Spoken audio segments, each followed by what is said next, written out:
What are forced evictions? Forced evictions are the permanent or temporary removal of people from housing or land against their will without due process. It is important to note that forced not only refers to any harassment applied, but also the way an eviction is decided upon, planned, carried out, and its consequences thereafter. Why is any of this important? Well, being protected against forced evictions is a human right guaranteed in several international frameworks. This means everyone must be protected against forced evictions, whether they own or rent the property, or even if they live in an informal settlement. Nonetheless, every year, 2 million people are forcibly evicted and millions others are threatened by evictions.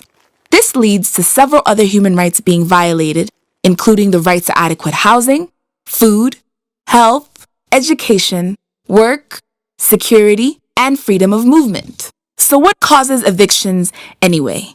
Evictions can occur for many reasons, including road expansions, mega events, foreclosures, lack of security of tenure, political and ethnic conflicts, and needing to relocate others from a hazardous area to protect them.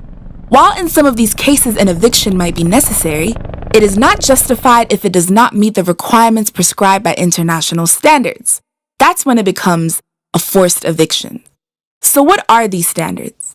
First and foremost, preventing forced evictions requires that governments have the appropriate legal framework to prevent them in the first place. This must be done through improving security of tenure, providing adequate and affordable housing, and ensuring access to justice for all.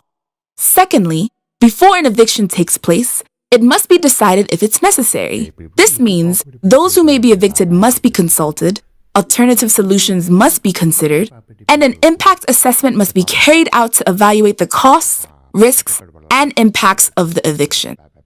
If an eviction is found to be unavoidable, those who will be evicted must be informed and notified in advance, adequate compensation must be provided, and government authorities must be present during the eviction.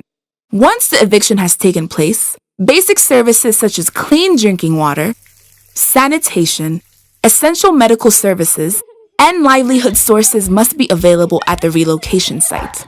The quality and sustainability of these services must be monitored continuously, and security of tenure should be ensured at the new site to prevent future evictions.